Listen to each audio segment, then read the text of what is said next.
Hi everyone. Good to see you on my channel today. Today I will tell you a wonderful story. It is full of love and kindness. I hope you enjoy it and I wish you an enjoyable viewing experience. Thank you. Sarah, a spectacularly well-groomed blonde girl, thought she was unlucky in her personal life. It's been 2 years since she graduated from high school, and the goal she set for herself is still not achieved. And there is not even a hint that it will happen in the near future. So reasoned the girl, sitting in the back of the restaurant after her work shift. She bet on her looks. Back in high school, when they were choosing a profession, Sarah had firmly decided to become a kept woman. She wouldn't work like her parents, working most of the week for pennies. She will go to restaurants, have fun in clubs, relax, riding on yachts and lounging in the sun by the sea. The pitfalls of such a lifestyle did not scare her. Could she then imagine how unusual the demands of the rich could be? The clouds lifted over Sarah's head after she passed her final exams. Sarah scored so low that any admission to university was out of the question. Then her parents said that from now on they would not pay for the lifestyle she was striving for. Let her live and eat, but for pocket money she would earn it herself. At that moment, Sarah realized that from now on these people are strangers to her, because the people closest to her are always ready to support and help. And how, tell me, she will look for wealthy suitors, dressed in cheap rags from the market. The carefree life was over. Finding a job turned out to be a challenge. No experience, no knowledge. All dirty and low paid, like a cleaner or kitchen assistant, the girl rejected immediately. Appearance, on which she had counted so much, turned out to be out of order. There were, of course, places where she would be accepted with pleasure, but Sarah didn't want to go there. She was determined not to get involved in promiscuous relationships. Yes, it would give her experience, but it would also give her a bad reputation, which she would not be able to wash off. No intimacy, she said, once again trying to get a job as a waitress, and she'd be shown the door. The girl was angry, disappointed, but she didn't give up. Day after day, she pounded the thresholds of establishments and firms in search of work, until finally she came across Quiet Harbor. It was a small restaurant on the outskirts of the city. The girl voiced the main requirement and in return received others. To be always beautiful, but without vulgarity. Charms do not sparkle and on the acquaintances do not ask for. Under such conditions to the rich clients will not be pimped out, but now the money was more important. Sarah agreed. To some extent, the girl even liked the job. Nothing that here the salary is not very large and she, as a person, no one notices. But the tips allowed not to count every penny and even leave the amount to her parents for food. Only they didn't take it, and the money was saved in a glass jar on the dresser. Soon Sarah allowed herself to visit a luxury boutique and imagine herself a millionaire's wife. Stepping on the throat of the toad strangling her, she bought a dress. Just one dress, but what a dress! She would be ashamed to wear it to a place where the golden youth of the city hung out. Sarah continued to chase her dream. However, time passed, and the necessary acquaintances were not. That's how the 2 years went by. Sarah stood in front of the mirror in the locker room and looked longingly at the white wisps of hair on her head. It was discolored, she called it. Now she would have to wait for her hair to grow back and then cut it off, as long as they don't fall out early. Girls do not go to the hairdressers, she warned her colleagues. And your hair color is so beautiful, said Mariana. Don't you want to be a brunette? Aha, supported her cashier Nellie. The owner jokes. I keep trying to hire brunettes, and they turn into blondes again. The air here is like that. Friends laughed. Soon the native chestnut-colored hair of the industry and allowed to make a normal, albeit short haircut, removing the terrible spoiled strands. In addition, Sarah gave her head a course of revitalization, and now her hair shimmered with silky shine. Having fixed the style, the girl moved on to makeup. She carefully prepared for each working day, or rather for the night, and constantly experimented with styles. During this shift, Sarah felt someone's gaze on her. The time had long since passed midnight, and the mainstream of people had left. The hall was almost empty. Young lady, may I invite you in? Sit with me, Sarah heard a pleasant male voice. She came closer. At the table was a man in his 30s, very pleasant looking with a short haircut, typical of businessmen. He was also dressed businesslike, a light blue shirt, a tie, and a massive watch on his arm, obviously not expensive, as far as Sarah knew. Sit with me, he repeated politely. I'm sorry, I can't. It's against house rules, Sarah replied kindly. Please, just for a short while to brighten my loneliness. Sarah twisted her head around looking for security. Fortunately, Billy had already turned his attention to them. Shall I call him the senior manager? He asked the visitor respectfully. The man stood up and whispered something in Talik's ear. He whispered to Sarah, respect the man, sit with him for a while. With the owner I'll explain myself. What does he want? Sarah also asked quietly. Just to sit and talk. Sarah looked at both men in bewilderment. She sat down next to them. I haven't seen you before. Do you work here recently? Asked the man. Sarah wanted to snort. Of course you haven't. I used to be blonde and put my makeup on differently. But instead she answered discreetly. Not that long ago. And I don't come here very often, the interlocutor replied. Tell me, what time of year do you prefer? A proper winter or a pleasant summer? Sarah was silent, not knowing what to say. At a party, among her peers, she would have found something to say. But here she had a client sitting in front of her, and she had a protocol for behavior, and it didn't include situations like this. Barry, the young man introduced himself without waiting for a response. My name is Barry. For people who know me well, just Barry. Tell me where you and I can meet in a calmer atmosphere, so you don't look at me like a frightened doe at a tiger. Is it really that obvious? Sarah asked. Barry smiled. Are you afraid of something? Of course I am. Getting to know the customers here means getting fired, and it's very hard for a girl of my looks to find a good job without getting into trouble. In other words, I don't want to lose this job because of you. I'm sorry. It was rude, but Barry just laughed. Sarah sat on the bed and thought about it. She had imagined such a meeting 1,000 times, dreamed of it, longed for it. And now, when finally, fate touched her with its happy wing, the girl was at a loss. And the best way to put her thoughts in order and calm down is physical activity. Sarah put on jeans, a t-shirt and a hoodie with a zipper, threw a sports uniform in her backpack, and headed to her favorite fitness center. Indian summer was enjoying the warm weather. A light breeze tried to tear off the leaves of birch trees gilded by the bright sun, but they were still firmly held on their branches. The grass, as if revived, was a joy to the eye with lush green. There was not a cloud in the deep blue sky. In a good mood, Sarah walked through the glass door and was stunned. Standing at the entrance, chatting with the girl at the front desk, was Barry. A dark gray t-shirt attractively fitted his trained body, revealing to the eye the pumped muscles of his arms. The man reacted to the sound of wind music strapped to the top of the door. Hello. Barry's voice sounded both surprised and pleased. How did you get here? I came to stretch my muscles, Sarah replied, and mentally rejoiced that even for such a simple event, she had gone carefully groomed. The man approached almost closely. The barely perceptible aroma of expensive perfume was stupefying and confusing. Sarah, you are an amazing girl. She was invited to a restaurant, and instead of picking out an outfit in the morning, she went to work out, Barry said, barely containing his laughter. I thought I'd buy something, thought Sarah, but I'm told it's for one date. And out loud, she parried. I could say the same thing about you. Let's just say I'm here for business reasons, Barry justified himself and turned to the reception. This girl's on me. Sarah was spinning in front of the mirror, scrutinizing herself before the meeting. She suddenly remembered her graduation outfit, which was a delicate lilac color. It was a satin fabric that covered the savory parts of her body, and the second layer on top was a decent dress made of transparent chiffon. The floor-length skirt fell in soft waves. Every step or breeze of the wind revealed slender legs. Again in front of the mirror spinning around, at your party gather, grumbled Mom, when will you stop running around and take your mind? Your classmates are already in their second year, and you have only men in your head. Sarah turned around. I work, provide for myself, and even bring you money. Everything is just the way you wanted it. Please stay out of my personal life with my father. Edelweiss was one of the best restaurants in town. Its outdoor terrace overlooked the waterfront and offered a beautiful view of the pond with its landscaped shoreline. The entrance was equally solemn, with antique statues, colorful flower beds, and towering fir trees. Sarah got out of the cab and shivered.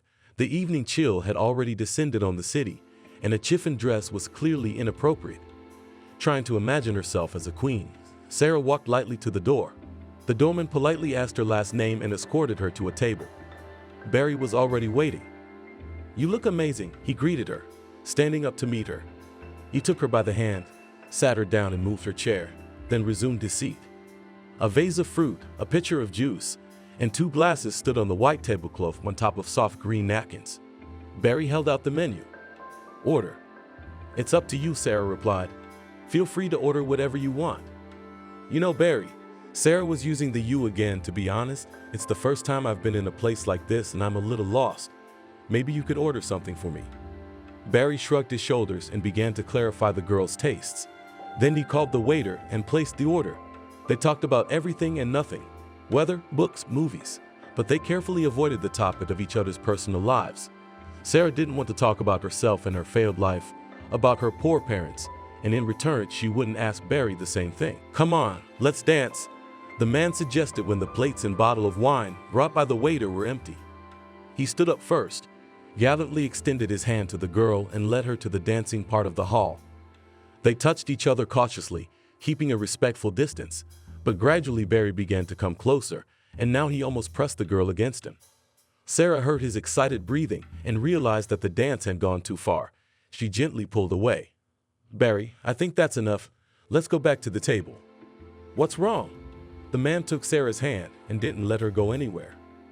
The girl wondered how to explain to this man that the continuation he was hoping for was not going to happen. She used to blow off her peers with graceful, sometimes boorish expressions, but she was afraid to use such a method with Barry.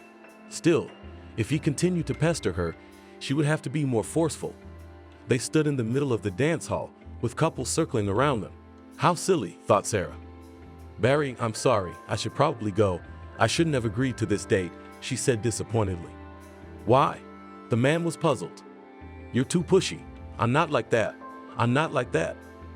The man led Sarah to a table, sat her down, sat next to her. "Did you really think that after the restaurant I would take you to bed?" He asked me directly. "You think so highly of me?" Sarah was embarrassed by this frankness. Barry ordered dessert, but they ate it in silence. They hadn't spoken since the incident.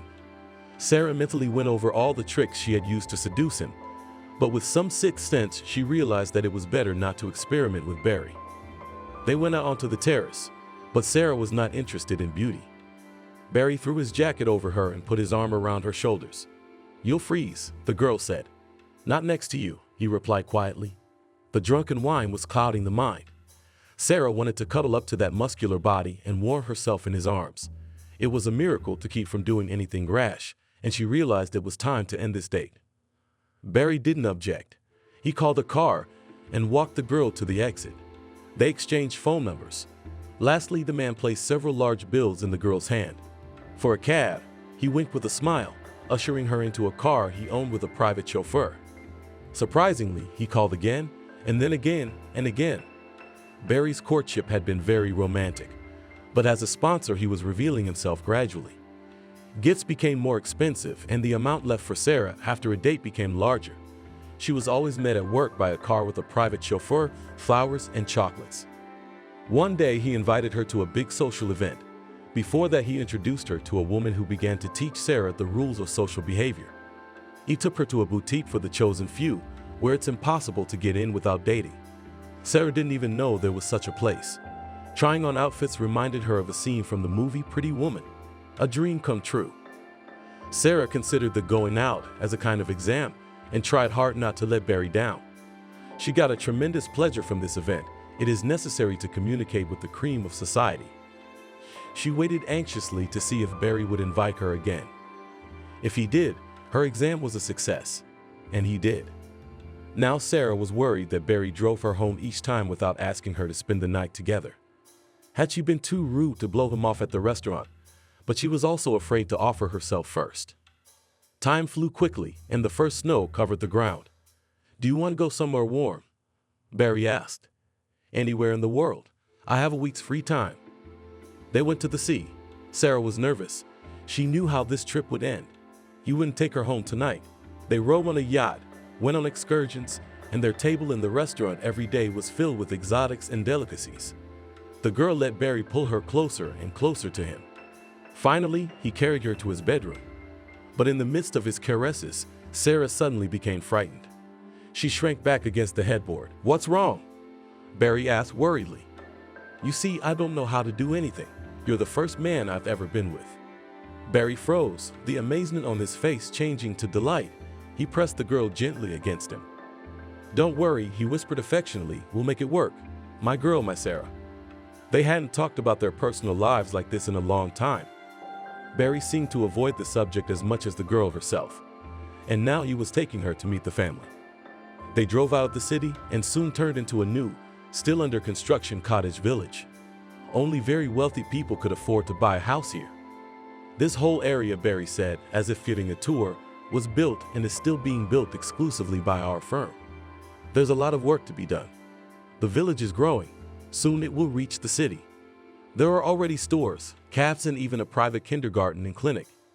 In general, a dozen more years, and here will be quite cozy. And I started with my own house. Sarah looked around. Trees grew along the roadway. The yellow line of the bike path shone through the snow on the wide sidewalk. Cozy houses were hidden behind the fences. All in all, the village looked well maintained and tidy. Barry pressed a button on some remote control, and they drove through the open gate without stopping. The two-story house with a garage didn't look very large or even modest. It was surrounded by trees and a lawn covered with snow. In the distance stood a large gazebo with a barbecue, a stove, and an area for rest. A child's sleeping stroller with a miniature robot sitting on it stood out as a red blur on the cleared sidewalk. Barry walked over to the stroller first, peered in, and smiled warmly. "Sleeping, little one," he whispered. "This is my daughter Victoria. She just turned a year old." What a surprise! The presence of a child with her chosen one shocked the girl. "Are you married?" she asked in a demanding tone. No, for the first time Barry didn't shy away from answering. "Let's go inside." How stylish it was. Clearly a designer's work. Sarah walked through the interior of the house, mouth open in delight. The hallway flowed seamlessly into the living room. Both were done in yellow and brown colors. The chandelier shone with crystal. One large floor-to-ceiling window, covered by a white, airy curtain, stood out from the ordinary windows.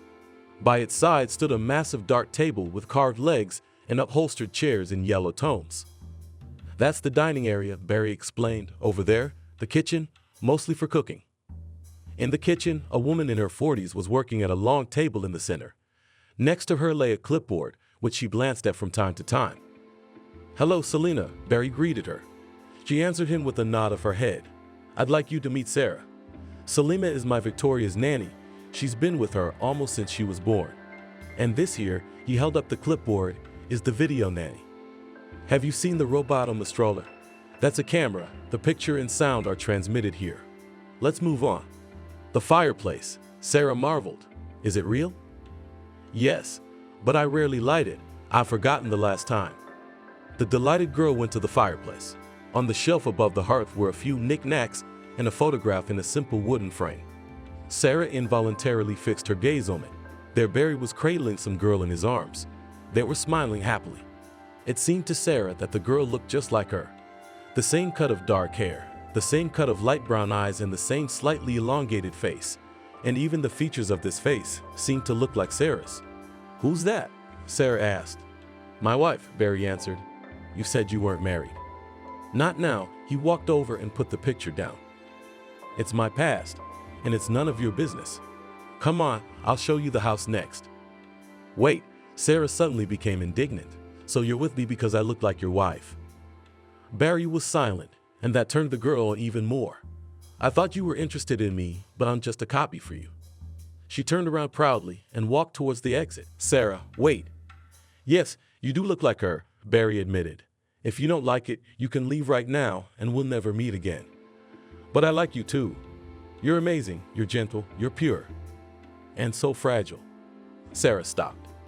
She didn't want to lose her rich lover, but it seemed humiliating to be around him as a substitute. "Can you give me time to think?" she asked. "Come on, I'll show you the rest of the house. There's an office here, a nursery, a bath with all the amenities, a staff room over there. Upstairs are bedrooms, dressing rooms. Let's go downstairs." The stairway to the basement was hidden in a nook. You never know it was there. Barry went down quickly, flicking a light switch. Sarah followed in reluctantly, and she gasped. Half of the space was taken up by the pool, or rather the place for it. Spot lamps shone from above like stars with a bluish light. A short wall was occupied by an image of open space, the competent illumination creating a sense of reality. Barry walked over to the wall and pressed some kind of button. The view changed to a rainforest and the light from the overhead lamps turned yellow. The next picture was of the sea. "There are a couple more paintings here," Barry said casually, and here he walked along the long wall, opening the doors on it. "Sauna, locker room, another one, it's empty. I haven't been down here in a long time. There's a lot of unfinished work and dust.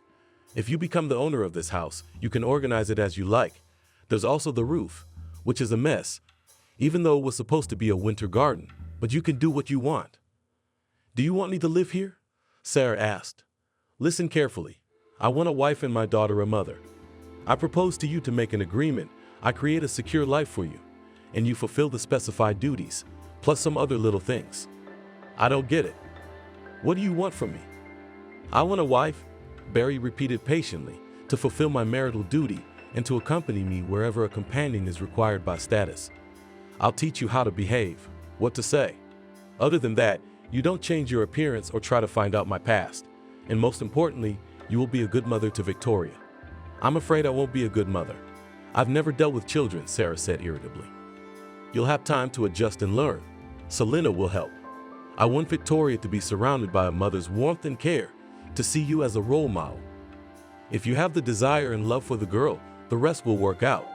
I understand you need to think about it. Will a week be enough? If you don't let me know within that time, I'll understand." "Did you have that wife living with conditions too?" Sarah asked unhappily. "Just said you stay out of my past." "I'll think about it," said the girl proudly. "But if anything, you will remove the picture from the fireplace." 3 beautiful girls were sitting in a cozy cafe. Sarah had gathered them. She had met Barry and his lawyer before, and they had discussed at length the details of the contract she would have to sign before the marriage. Barry seemed to have thought out every situation and put every little detail in there. Sarah, for her part, had also made some conditions and privileges. "These are his requirements," Sarah summarized her story, "and frankly, I'm a little scared to agree. But think about looks," said Mariana, sipping her cocktail through a straw without hurry. "If a millionaire told me that he likes only bald girls, I would shake my head twice a day. I really would. Yes, and with the child, he does not make you a babysitter and Snot White does not force," supported her friend Nellie, snacking on champagne salad. "Well, hug her, kiss her cheek, read a book there. But what a man you get. By the way, does he promise much in the divorce?" "Only what will belong to me, clothes, jewelry, and what will be written on me. And not a penny of money." "None at all, or as he sees fit. Will you tell me what to do?" Sarah begged. "Agree or fuck him and look for someone else." "Do you have someone else in mind?" Nellie asked politely. Sarah sighed heavily. Barry had already partially introduced her to his social circle, but it was unlikely she'd be able to approach them. "I don't know," expressed her opinion Marjane. "I'd agree. Do you think others will have better demands? And someone also needs to give birth to an heir. By the way, he doesn't demand you to give birth. No, he doesn't even allow accidental pregnancies, only with his permission and consent. That's good, or you'll lose all your beauty with a belly." The friends talked for a long time, reminiscing about the past, wondering about the future, and washed the bones of acquaintances and strangers. By the end of the meeting, Sarah, who was quite tipsy, made a final decision. Sarah, a spectacular brunette of 22 years old, left the expensive boutique in an elite shopping center in a rage. She had to embarrass herself so badly. Tapping the heels of the latest model boots on the mirror floor, the girl hurried to the exit. Her head was full of curses. "Asshole, bastard," he promised. He promised. Wait till she gives him a hard time. Sitting down on the seat of her silver Volkswagen, Sarah thought. Anger was still bubbling in her soul, but her emotions were gradually cooling down. The problem wanted to be solved urgently right here and now. Sarah took out her phone from her leather purse. "I'm busy right now," the answering machine said in a monotone voice. "Leave a message after the beep. I'll call you back." Sarah tossed the useless gadget on the passenger seat, started the car, and drove home. She spent the rest of the day nervously pacing the room. Everything irritated her. The huge mirror above the fireplace, the floral arrangement on the far wall, the soft cushions of the sofa with their yellowish hue, and the fluffy carpet on the floor. From the kitchen came the pungent smells and clinking of dishes, and tonight Mickey, a heavyset man in his 50s, was the cook. That meant the restaurant was canceled tonight, and dinner would be at home. 3-year-old Victoria came in from her walk and rushed to her mother right from the doorstep, but stopped halfway. She turned around and wandered dejectedly back into the hallway to undress. Selena gave Sarah a scornful look and left to attend to the baby. Sarah tried to call her husband again and again, but heard only an indifferent answering machine. She contacted the bank, but they didn't say anything clear. She tried to cry to her rich friends, but they were busy and only invited her for a cup of coffee in the evening. Where are you, Nellie and Mariana? Sarah suppressed a feeling of nostalgia. She herself had cut them out of her life for lack of common interests. Having tried all the options in an attempt to calm down and not getting what she wanted, the girl dialed the cherished number. "Hello, my favorite," without even trying to hide her mood, said Sarah. "Hi, sweetie," cheerfully answered the phone in a man's voice. "How are you? You sound sad today." "You have no idea how angry I am today," Sarah frankly confessed. Not shy in expressions and giving free rein to her emotions, she colorfully described both the problem and her opinion of her husband. "Well, he is a jerk," supported the girl interlocutor, "and the others are not better. Come to me, my darling, I will calm you down." Sarah smiled. At least someone really loves her. Someone needs her. She took a household paper bag, slipped a couple of bottles of cognac from the bar into it, and headed for the kitchen. Mickey winked cheerfully. "Would you like some lunch?" he asked. "I've got the first course and a salad ready. I'll have the rest for dinner." "That's a shame." I couldn't drag food out of the fridge in front of him. Without answering, Sarah walked away. She went up to the dressing room and threw off her jeans and t-shirt. She put on a short, tight dress, fixed her hair and makeup. In the light of the street lamps, the first snow was swirling, or the second. To hell with it, even the 10th, as long as this slush was over. Lycra tights, contrary to the advertisements, did not keep me warm at all. Shivering and adjusting her cap, Sarah grabbed her purse and a bag of bottles and left the yard. She didn't want to take her car because she didn't want to drive back drunk, and she was afraid to call a cab to the house. It was a couple blocks walk to the bus stop. Sarah looked longingly at her trademark sweet boots, and then at the puddles with the last autumn leaves floating in them. But immediately she paused to pucker up after all, and now she was on her way to see her lover. They'd met about 6 months ago when Austin was fixing the wiring. A young boy about her age, handsome, dark-eyed, with a disheveled lock of stiff hair. He'd entertained Sarah with harmless jokes and stories throughout the job. If there had been anyone else around at that moment, the girl would have just laughed for good measure, and that would have been the end of it. But unfortunately or fortunately, she was home alone, and this circumstance allowed Sarah to relax and let go of her emotions. She laughed like a child and probably felt truly happy for the first time in a long time. She realized what it meant to love. When Austin finished work, Sarah, to keep him a little longer, invited him in for a cup of tea. Afterwards, she wrapped up some goodies from the fridge and gave him a few bills over and above what she had promised, writing her phone number on the top one. From now on, Austin was her secret, her ray of light in life, her happiness, her dream. Sarah only smiled when she remembered that boy, his hands, his lips. Even in bed with her husband, Austin was the only thing on her mind from now on. She wanted to leave this house and this life and go somewhere far away with her beloved, to a warm land, to the sea, forever. To be alone together, not to be torn in two and not to share herself with anyone else. And to change her hair and keep messing around with her looks. But Austin stopped her every time. "My joy," he said, "you're a queen, you must shine, and I can't give you a decent standard of living. As long as this purse provides you, take up more money, buy some jewelry, find over some property to yourself, at least a cottage by the sea. Save up." Now her savings were lying in a useless block bank account. How long would this situation last? Austin met her today, dressed in jeans and a black t-shirt with a red fox. "Hello, my joy. Come in. I've been waiting." He took the package and pecked the girl on the cheek. Sarah looked around the small but cozy room.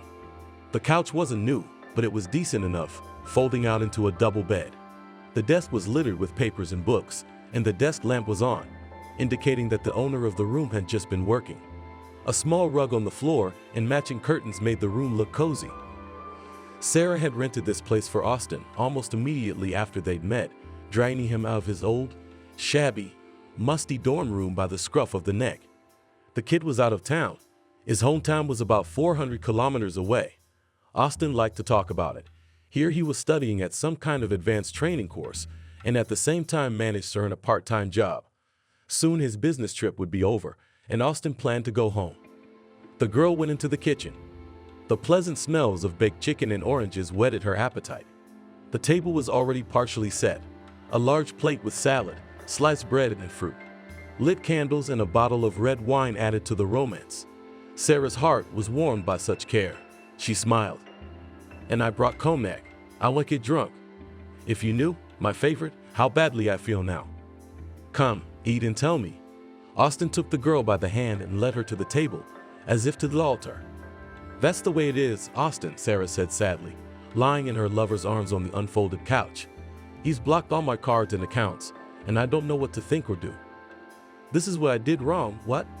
Austin, honey, I'm so tired of sneaking around." "Sweetheart, I'll go away with you. You've got such good hands. You'll always get a good job, and I'll get something too. We'll live a little less richly, but together and happily." "I'd love to, my dear. But what if you can't stand it, and you can't go back?" Austin said. "I think you'll be all right." They lay in the dim nightlight for a long time. The clock of the wall ticked away, mercilessly counting down the time they had allotted to each other. Sarah didn't want to go home. She wanted to lie like this forever. She wanted Austin to stroke her hair and say comforting words. So tender, so attentive, so caring. "It's going to be night soon," Sarah realized, "and I have to go." "Austin, honey, I wish I could stay with you forever." "Come on, I'll walk you out," Austin replied and kissed the girl tenderly. Sarah got home well past midnight. Without undressing, in boots and coat, she went into the living room. Her husband was already at home. He was sitting on a nasty yellow sofa in the same clothes he had come from work in. Pants, light blue shirt, tie. His jacket was lying next to him. "Where have you been?"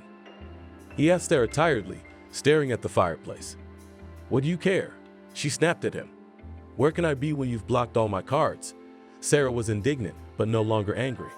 Wine with brandy, a thick dinner, and a tender embrace did its job better than any sedative. Barry took his eyes off the fireplace and stared at his wife. His eyes were filled with concern and surprise. "And yours too?" he asked worriedly. "What do you mean, yours too?" Sarah sat down on the couch beside him, unable to keep her feet up. "Barry, explain to me what's going on. You promised. Remember what you promised." My clouded mind couldn't formulate a coherent thought. "Are you drunk? Go to bed, I'll explain tomorrow morning." "No," now Sarah was suddenly angry. She swung the purse she was still holding and hit Barry on the shoulder. He rose sharply and intercepted the girl's arm, preventing a second blow. Then he scooped up his wife and dragged her up the stairs and into the bedroom. There he threw her on the bed and then threw a pillow lying on the chair. "Here, tear off all the evil on it and sleep it off. We'll talk tomorrow," he said grudgingly and left the bedroom. Sarah woke up with a wild headache and thirst. Yesterday's events seemed like a nightmare. "Does my husband know that I have a lover?" the girl thought in fear and jumped out of bed. She was still in the same smart dress and street boots, with her coat, hat, and bag lying on the floor. Feeling disgusted, Sarah changed into a robe and walked out of the bedroom.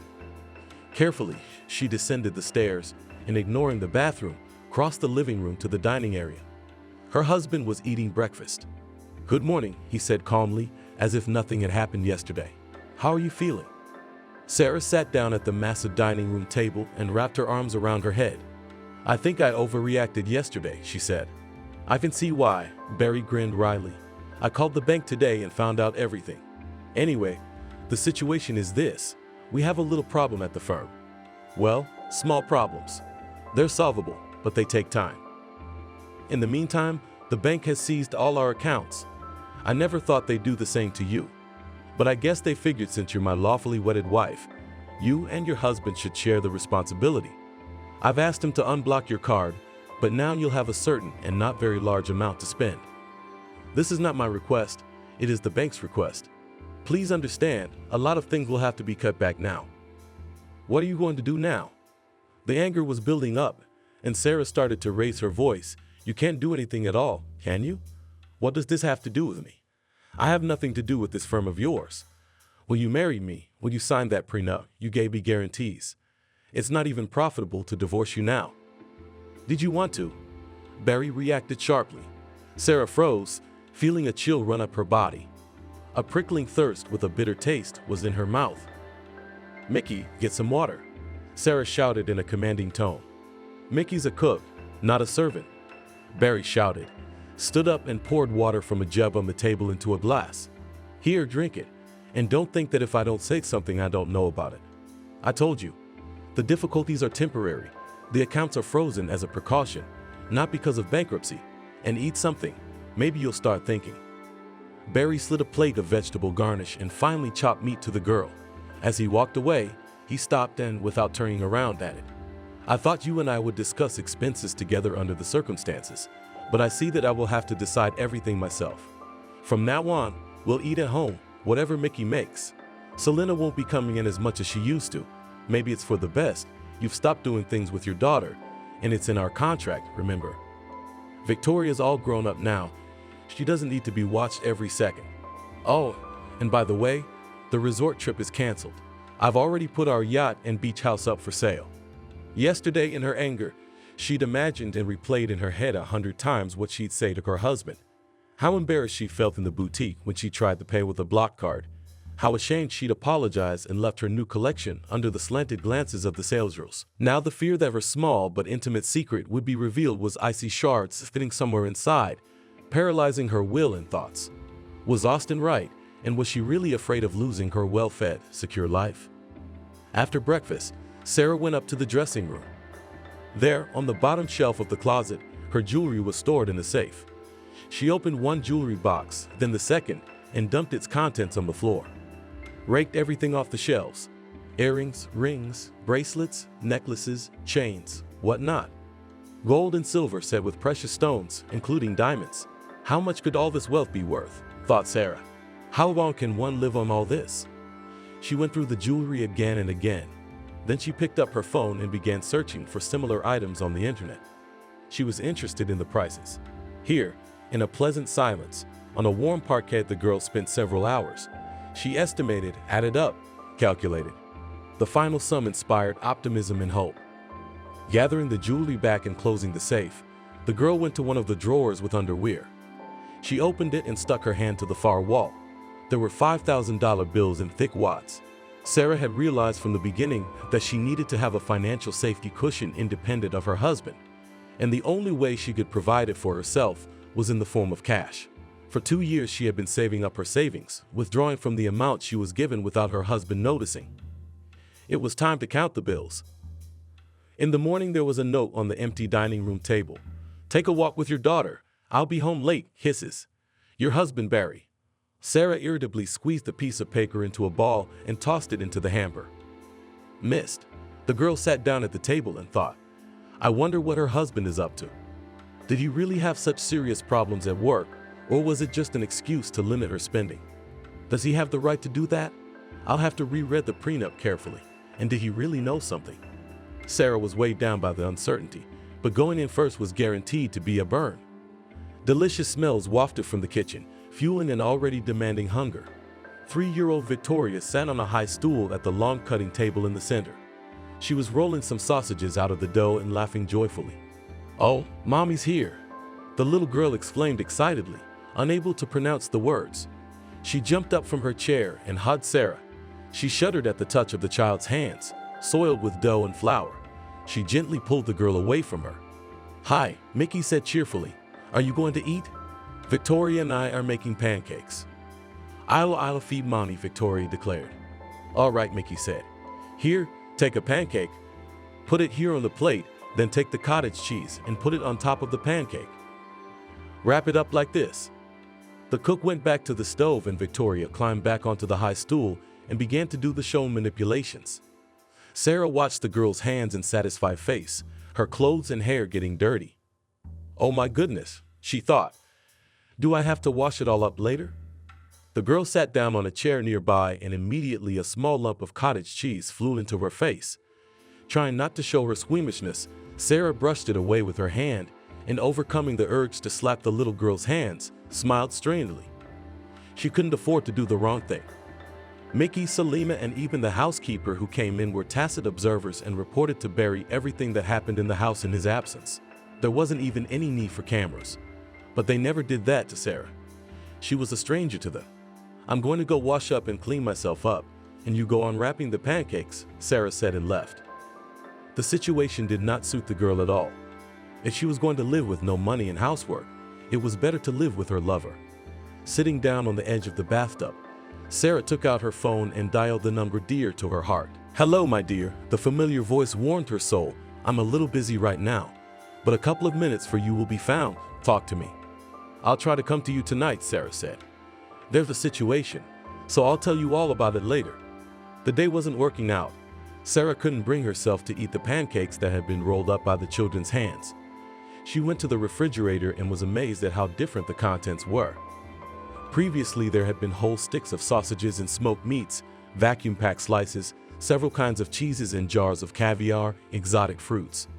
Right now, almost all the space was taken up by vegetables and leftover cooked dishes from the evening in pots and pans. Sarah pulled out a piece of half-eaten sausage and made herself a sandwich, brewed some coffee and retired to the dining area. It was good to have Selena. Sarah had gone days or even weeks without seeing her so-called daughter, and she didn't miss her. Dealing with a 3-year-old terrified her. How did she live these 2 years? How did she manage to show her husband care about the girl? In fact, with her not communicating. The first year of their life together, Barry did not demand anything from her, so, occasionally, all communication with Victoria took place exclusively in the presence of the nanny or her husband, and in case of what they could always back up. The second year, I had to be more subtle. She refused to spend time together under the pretext of business or fatigue.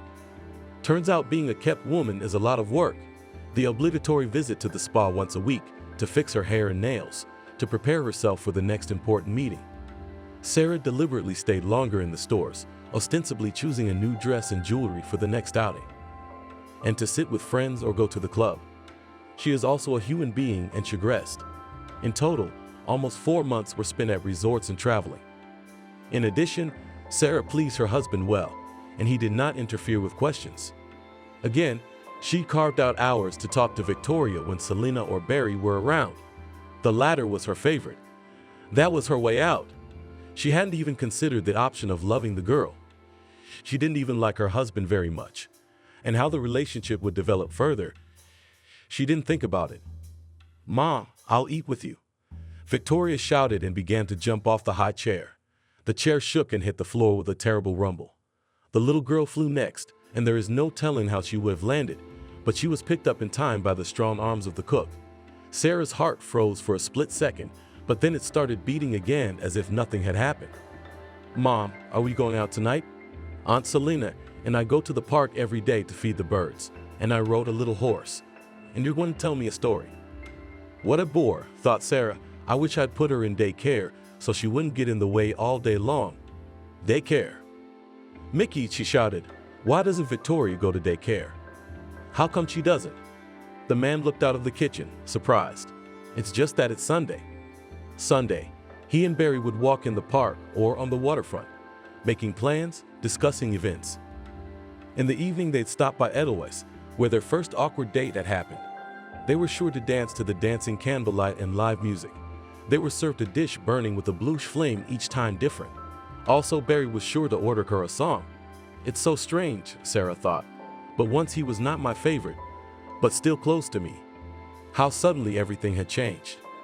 "Sarah, Mickey's come closer. The girl needs a walk in the morning, then she'll go to bed. It's not my whim. Barry told me to tell you."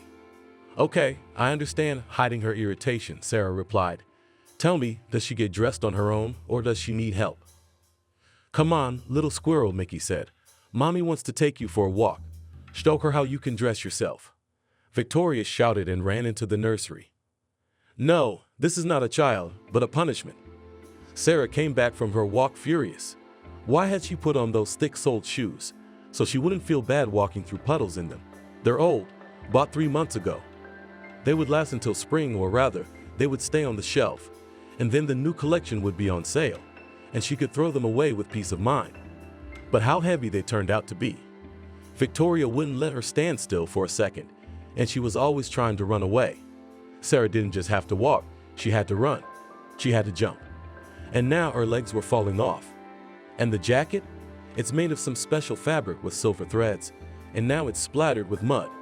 Yes, it was old too, almost a year old, but it was her favorite. The girl's sorrowful musings were interrupted by a whimpering Victoria. "Shut up," quietly hissed Sarah at her. "It's sickening without you." But the little girl only sobbed louder in response. Sarah irritably, with sharp movements, began to tear off the girl's outer clothing, bad-mouthing Selena. When she got to her pants, they were damp through and through. There was water in her wellies. Her t-shirt and hair were damp, but not because of the puddles, but because the girl was sweating. "Mickey," Sarah called out. She was at a complete loss. What to do next? She could use all the help she could get, all the advice she could get, even from the cook, but no one answered the call. Of course, he's in the kitchen, rattling dishes wherever he hears them. Sarah, struggling to move her legs, dragged herself to the kitchen. No one. It was just Sarah and Victoria in the whole house. She would have taken her anger out on the girl now, but Sarah was more than sure that the public rooms were bugged, probably the dressing room too, and even the bathroom. A cold sweat broke out at the thought. Sometimes she forgot her precautions and called her lover from home. But the girl quickly pulled herself together. What she had done could not be undone.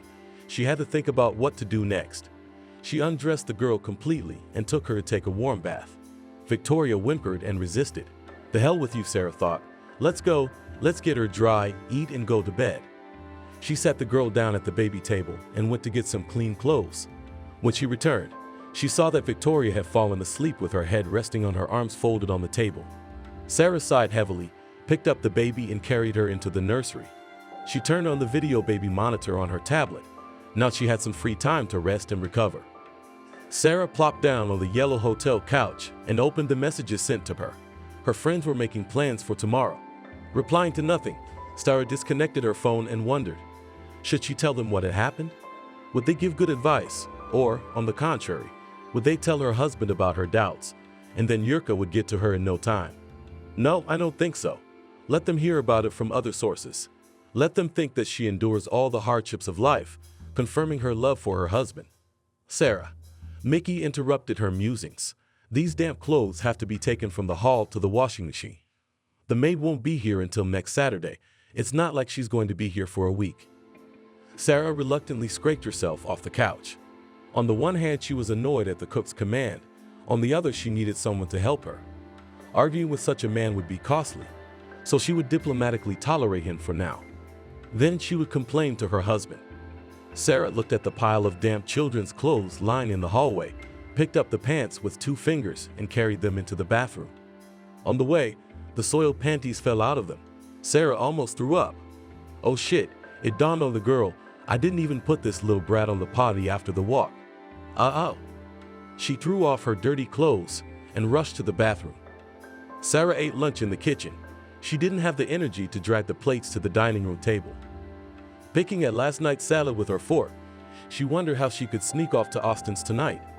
They put her on the back burner and she'd never get away. Mickey was tinkering around the stove and humming softly. He must have taken the dirty pants out of the living room too. Unless they'd made it to the washing machine by themselves.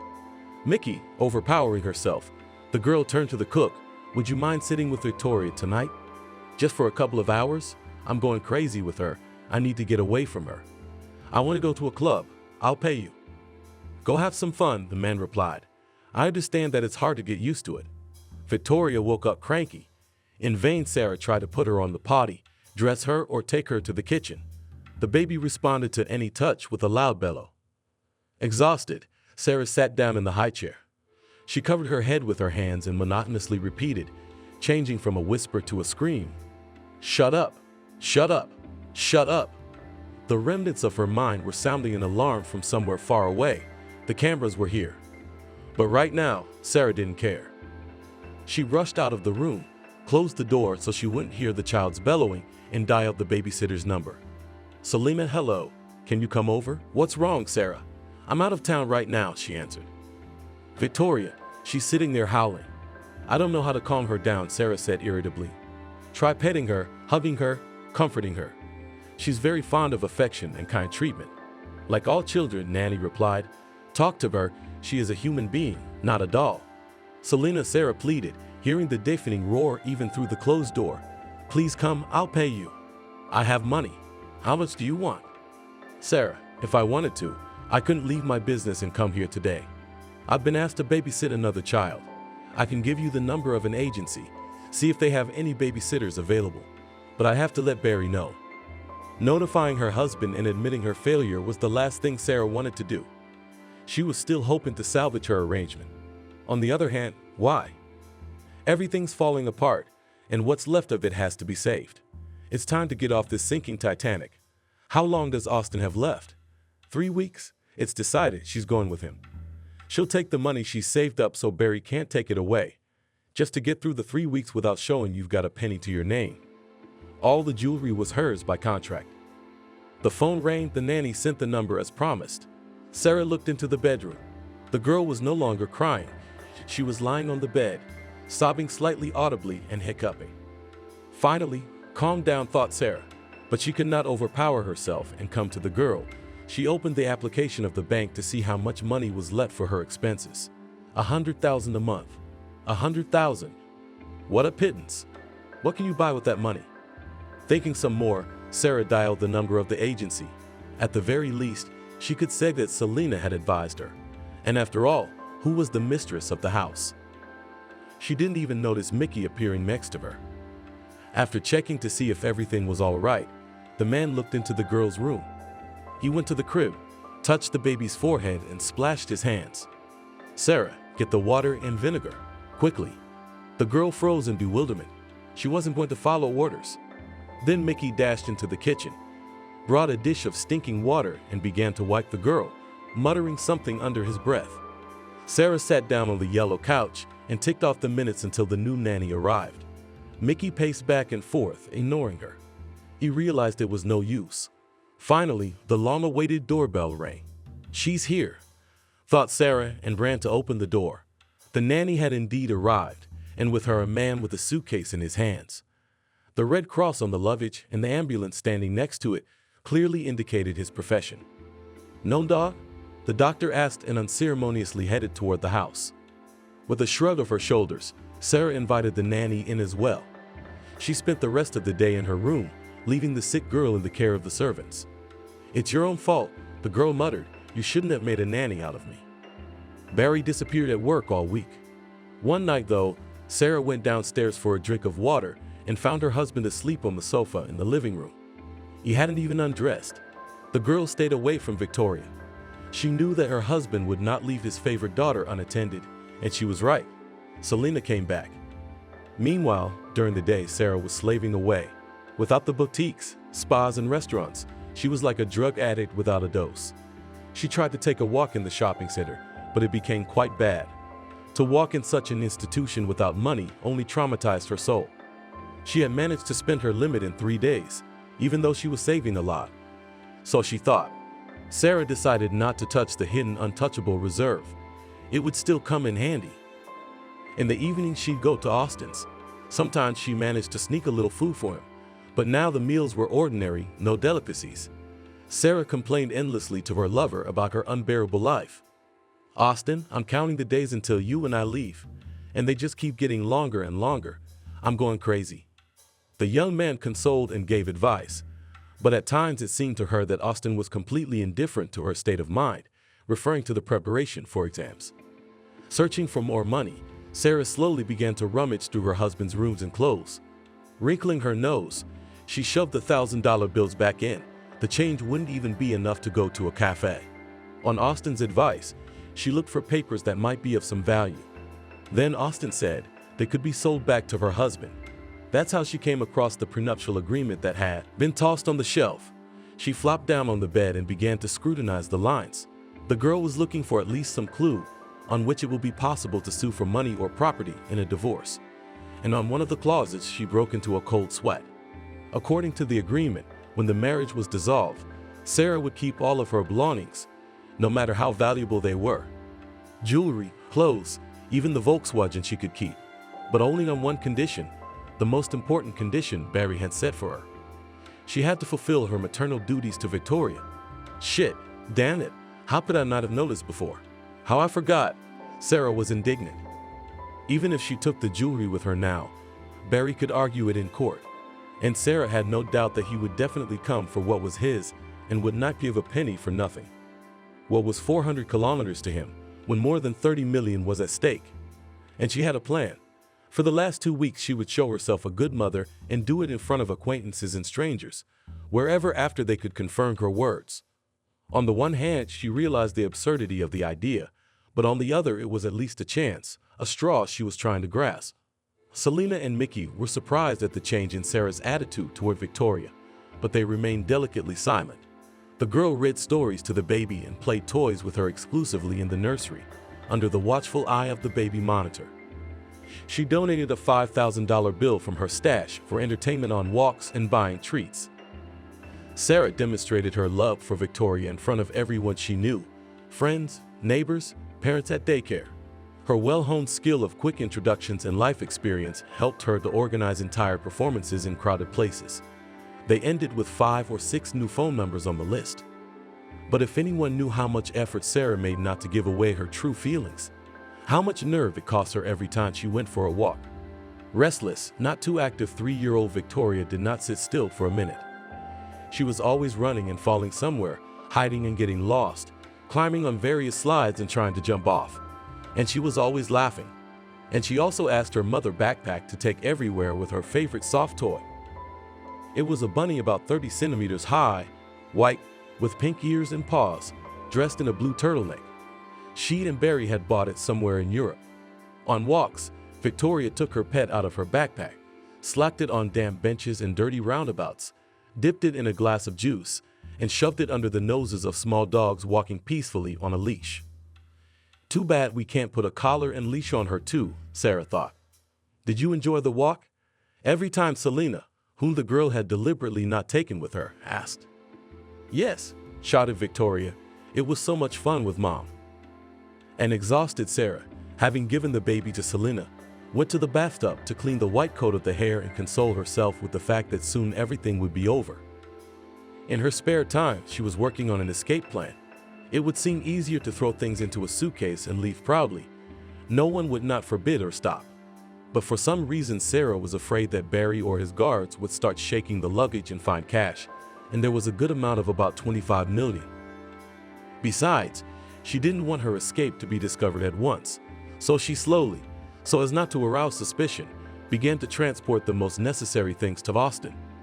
At night, she began to have nightmares. Sarah dreamed of Victoria falling from a height, breaking her bones, or even dying.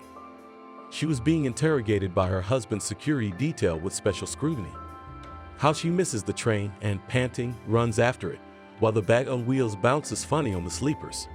Sarah woke up in a cold sweat, fumbling around the double bed, hoping to snuggle into the strong male shoulder of Barry or Austin, whatever.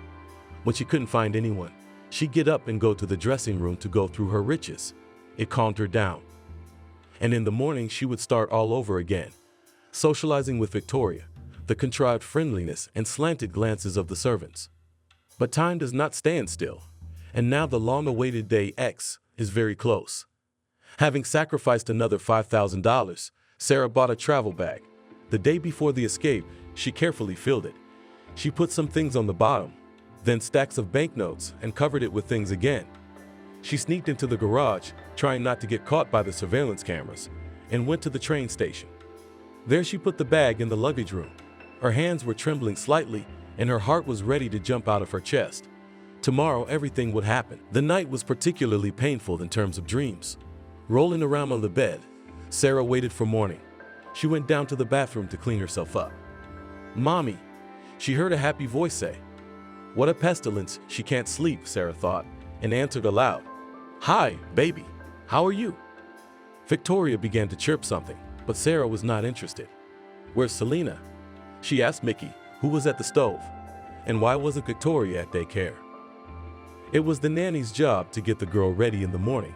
Sarah couldn't bring herself to get up this early. "The daycare center is quarantined and Selena took the day off," answered the all-knowing cook. "You're so great with the girl that she's decided to do her own thing." "The devil?" almost swore Sarah out loud. How to slip away without arousing suspicion. The train was leaving at noon. Time began to count down. Sarah threw a hateful glance at the girl, and then her head felt as if something had switched, as if it had blown a fuse that held back all the negative emotions towards Victoria. She would punish the girl, she would punish her husband. She'd get revenge on them. Let him have as much grief as she had in the last 3 weeks of her life. He eats in restaurants with his partners, and she eats this homemade, bland food.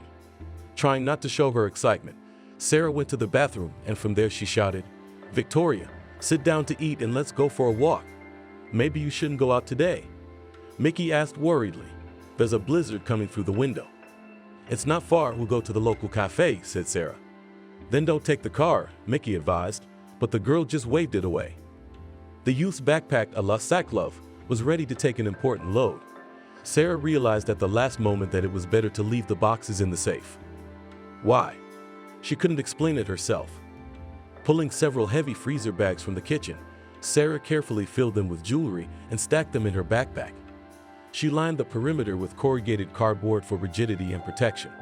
She tossed the oversized cosmetic bag with its contents on top for secrecy. I covered it with a small towel and fastened the flap. The weight of the backpack felt good in my hand. Her heart was pounding frantically. Sacrificing minutes, Sarah made her way to the medicine cabinet and dosed herself with valerian. Then, looking carefully at the vial, she prepared the magic solution for Victoria. She would make her drink it on the way.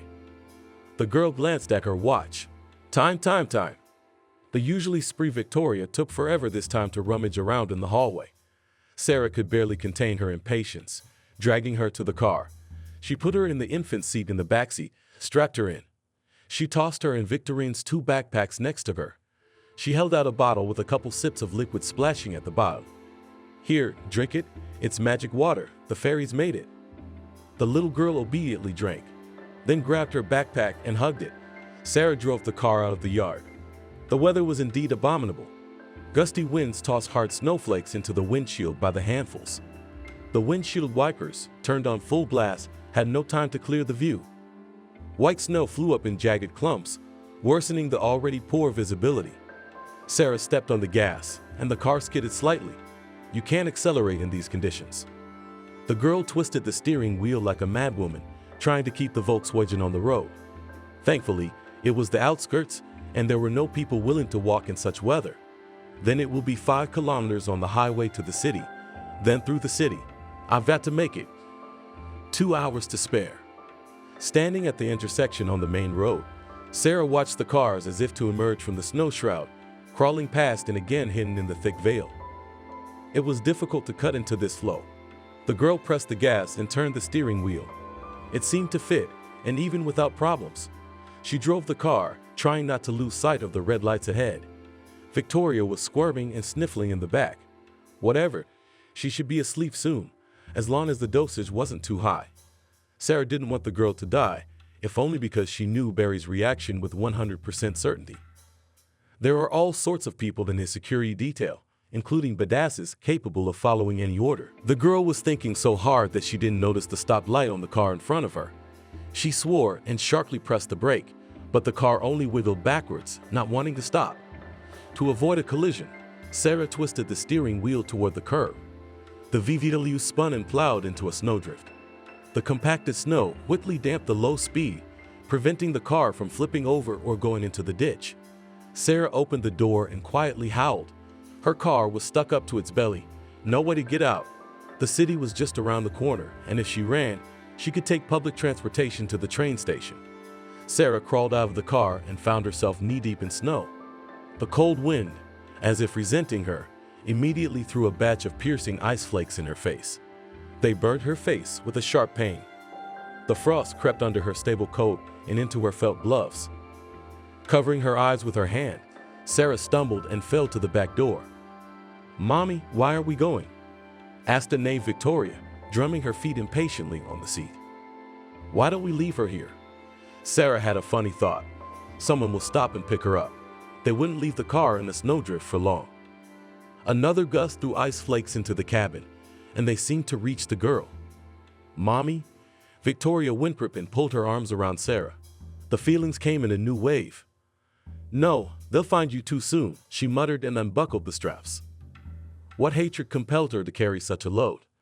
Sarah grabbed the two backpacks in one hand and raked the girl in the other, tucking her under her arm, and started to make her way out to the road. The little girl whimpered, but at least she didn't latch out. The wind was now a tailwind, whipping and pushing at her back. Sarah was almost to the edge of the road when she reached the entrance to the town and stopped to look around. The door of the car next to her opened. "Young lady, where are you going? Do you need a ride?" A woman sitting in the passenger seat asked. "I have to go to the station," Sarah said. "I'll pay, especially if you drive me fast." "Come on, get in quickly, while we're standing in traffic." Sarah didn't have to be persuaded. Half a minute and she and Victoria were already sitting in the warm cabin. "Mommy," the little girl kept rubbing her eyes with her hands. Now, Sarah stroked her head and held her close. She went through her pockets, took out a $1,000 bill and handed it to the driver. "Is this enough?" "Please, we're late." The man looked questioningly at his companion, and she nodded. They reached the station without any adventures, though not quickly. "Oh, she fell asleep," the woman said, looking at Vika. "Let me help." She put the baby on Sarah's shoulder and handed the backpacks to her. In this part of the city, the wind was not so vicious, and the icy drops fell in the slanting rain. The girl had already learned the station area, camera locations and blind spots by heart. Here was just such a one. 2 benches drowned in snow and surrounded by mossy Christmas trees. Behind them, the suburban train station building. Sarah went a little deeper into the snowdrift, where no man had ever set foot in winter. Soon the snow would cover her tracks. Feeling like a fair stepmother, Sarah put the sleeping girl under the tree so that she would not be immediately visible from the road. She put the baby's backpack on her lap and hugged it with her sluggish arms. She went out to the road, looked around. People rarely walked in this part of the country in winter, and that was the expectation. Without feeling any remorse, Sarah went towards the station, where her beloved was waiting for her. "It's 15 minutes to departure," Austin greeted her. Sarah threw herself into his arms, their lips kissed. That's it, true happiness. "Come on, let's hurry up." Austin pulled away from her. "We have to get the bag out of the luggage room." "Oh," Sarah realized, "I completely forgot about you. Let's go." 2 minutes before the train was due to leave, they jumped into the car and found a seat. Sarah made herself comfortable on her lover's shoulder. A sleepless night, sedatives and light rocking under the rhythmic tapping did their job, and the girl slowly began to sink into sleep. The train, as in a fairy tale, carried them through the snow to the beautiful far away. A ray of the morning sun, having hardly broken through the dense clouds and snow veil, illuminated a small room in an old paneled house. Its decoration had not been touched by a strong master's hand for a long time. The paint that had peeled off the window frames lay in pieces on the cracked windowsill next to an old flower pot, the plant in which had long since withered and hung over the edge. The faded chintz curtains were torn from their fastenings and hung in shapeless old racks. The tarnished gray ceiling and the walls were covered with mold. The linens that made up the beveled bed were worn to holes. The closet doors were torn off their hinges. There were icons and a small volume of the Bible on a worn table next to a water-filled glass and packets of pills. A man sat in a chair next to it. He could well be called an old man because of his slumped back, gray hair, and deep wrinkles. His long, unshaven face and staring eyes gave away the weariness of life. The old man rolled around on his bed all night and only dozed off in the morning. It was then that he saw this vivid, memorable dream. Then, looking at the gray ceiling and remembering the details, the old man could not understand for a long time whether it was a dream or real. They were walking on a green lawn, flooded with dazzling warm light. On either side of the green lawn rose a mighty wall of trees. Their tops clung to the clouds, a light yellowish mist hiding the horizon. They were himself, Anthony, and his long-missing daughter Sophia.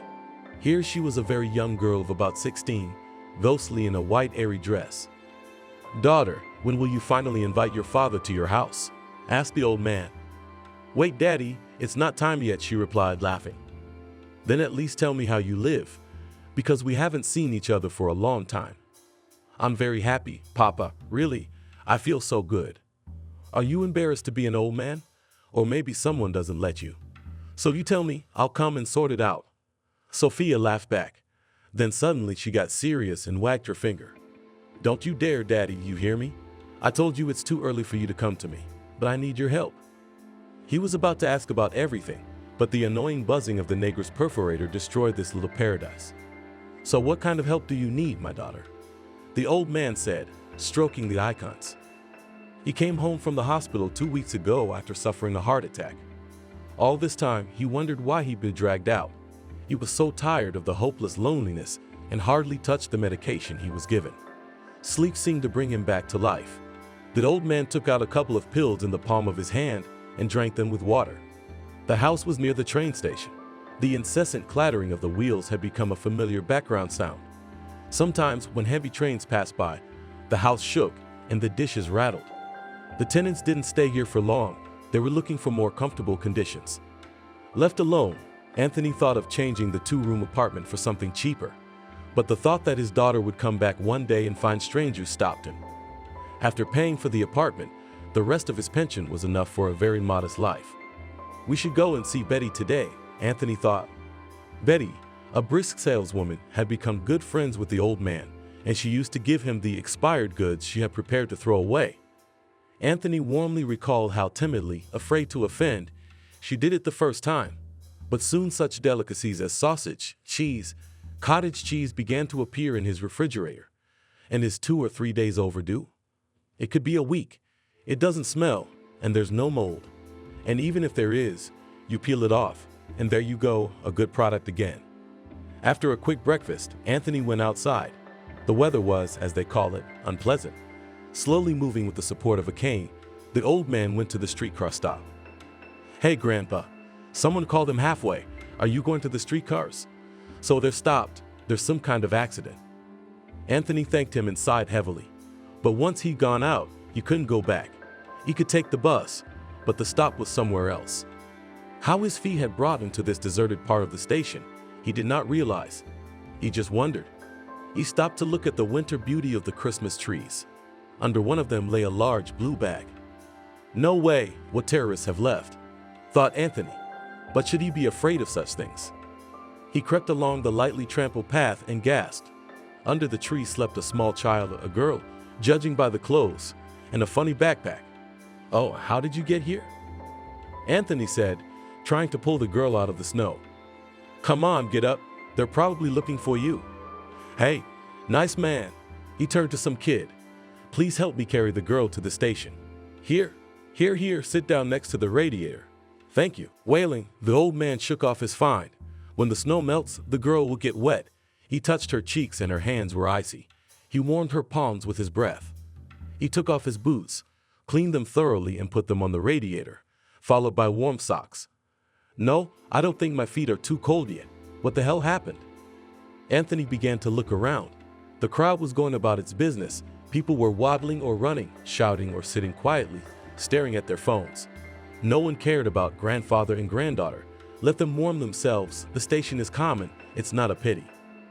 We should give her to the police as a lost person. And Kate's mom had already run off her feet. But time passed, and no one announced the search for the child. The girl began to wake up. Anthony looked at her and realized he wanted to be near her. Always. Protect her from harm and give her happiness. But where would he go? A sick, poor old man. "Mama," the little girl called out. Now, quietly, so as not to attract attention," said Anthony. "Get up, let's go to mommy."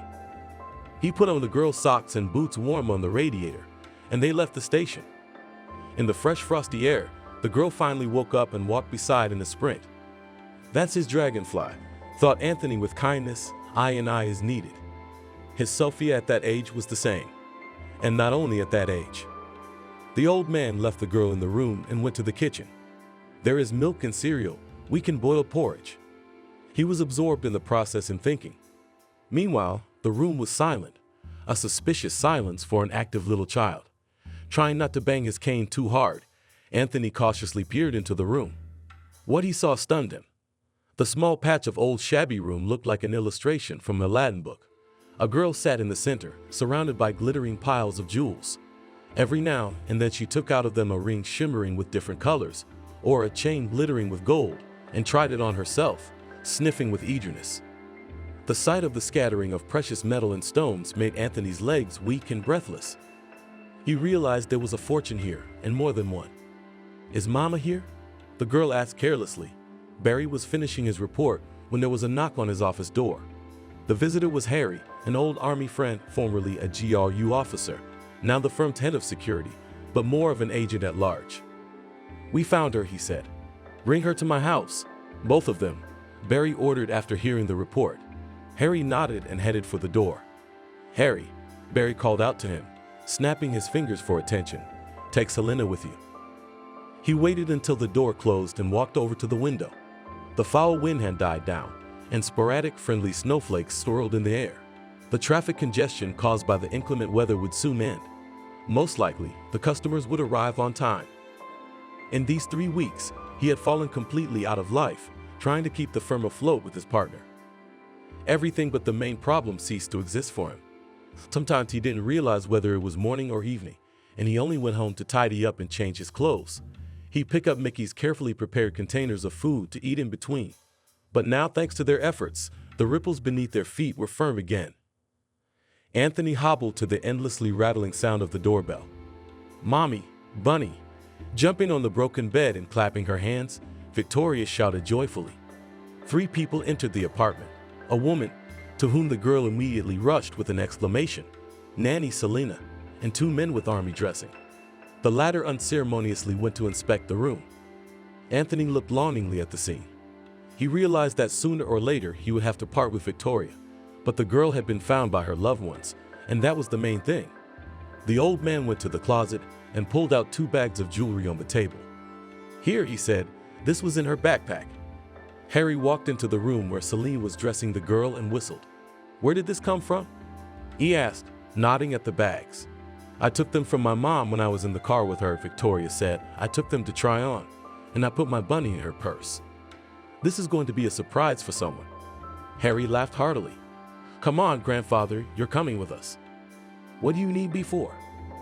"Why, you'll get a reward for the find," Harry said, either jokingly or seriously. Barry drove home, knowing he was expected and that his guest was acting strange. The old man rushed to him from the doorstep. He scrutinized his face, tears streaking down his cheeks. In his hands, he held the very same cherished photograph that Barry had returned from his study to the mantelpiece. Where is she?" He was pointing his finger at the picture of the girl, Barry's first wife. "Tell me, where is she? Where's my Sophia, my little girl?" The ambulance from the private clinic had already left. Anthony, drugged, gradually calmed down and came to his senses. "She disappeared how many years ago?" he answered Barry's request. "I don't remember how long. She lived apart, rarely called, and we didn't realize it right away. We searched long and hard through the classifieds, the newspapers, the police. Nothing. My wife couldn't bear such grief, went sick, and then she went to heaven. After that, I became a pitiful shadow of myself. But the bony one won't take me, and I'm trampling this earth for nothing." Barry swallowed another lump in his throat. All this time he had been running from the past and chasing it at the same time. Keeping the memory alive and afraid to remember. Forbidden to speak, not because it was a secret, but because the memories were tearing at his wounds and tearing his soul to shreds. But now it was time. "We met far away from here," he began his story, 1,000 kilometers away, practically in a resort town. "I was on a business trip, working as a leading economist. When I saw her, I fell in love like a boy. She couldn't tell me anything about herself, amnesia after the car accident. No name, no family, no address. Her memory of the past like a blank slate. We waited to find her, we looked for her ourselves. I didn't have the opportunities I have now." Barry was silent. Then he took a vacation and spent a month driving his beloved around the city, through all the nooks and crannies, hoping that the memory would catch on some little thing and be restored. It turns out that without knowing it, he brought her back to her hometown. They were looking for her past there when they should have been here. "Where is she?"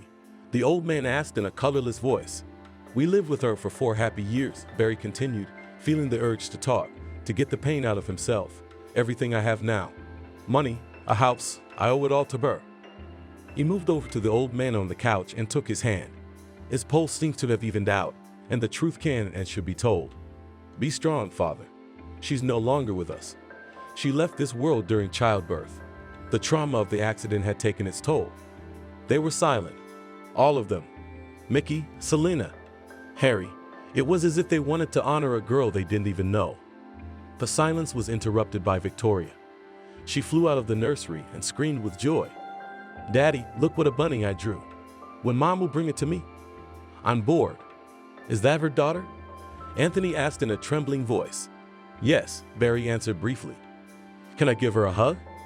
A week later, Barry was standing at the coffee table in the living room, looking at the documents the courier had brought from the forensics lab. Harry was sitting on the sofa with his feet up in the American way. His traveling clothes and the stubble on his face made it clear that he preferred the business trip report to a vacation.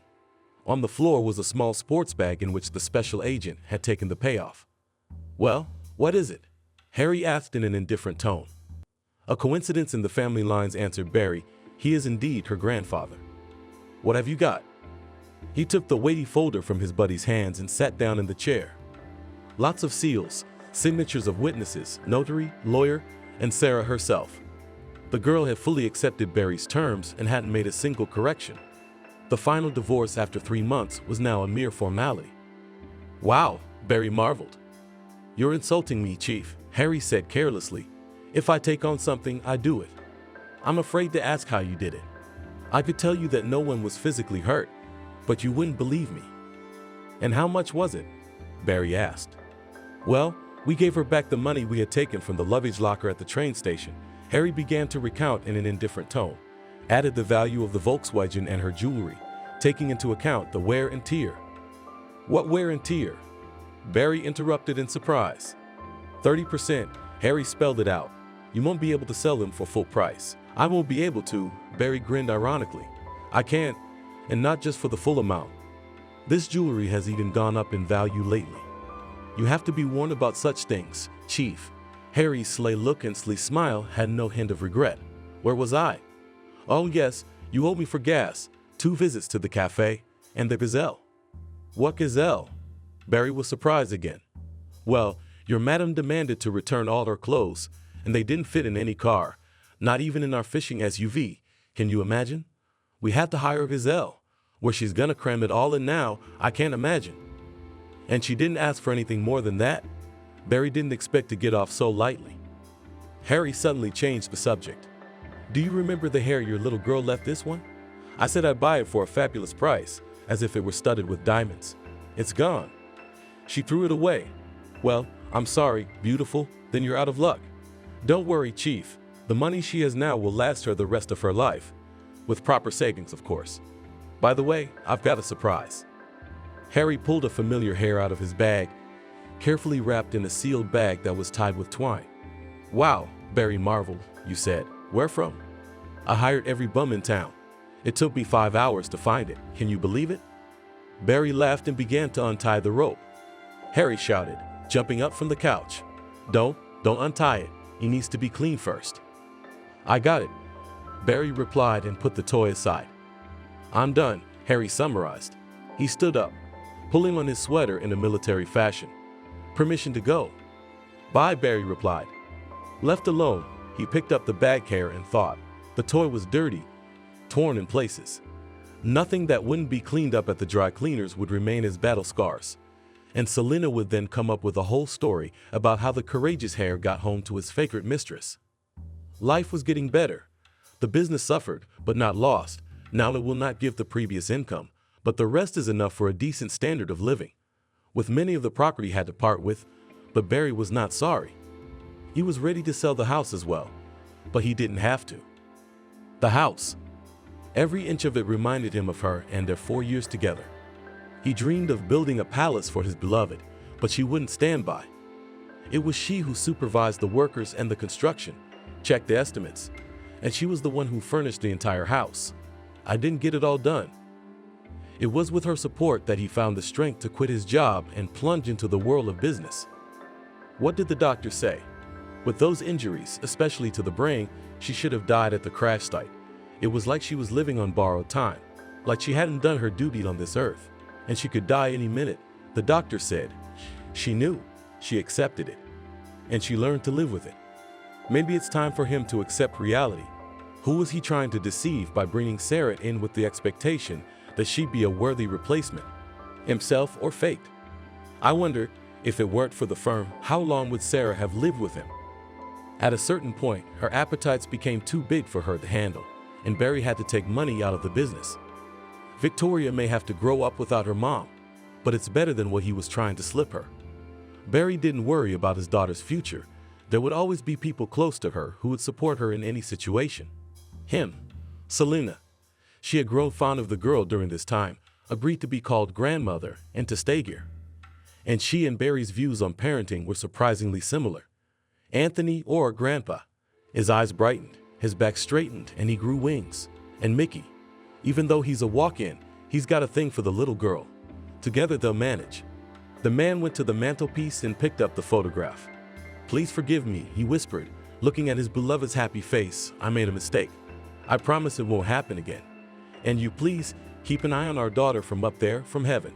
Thank you for watching this video to the end. Subscribe to the channel. Like it, write comments if you like the story, and see you on the channel.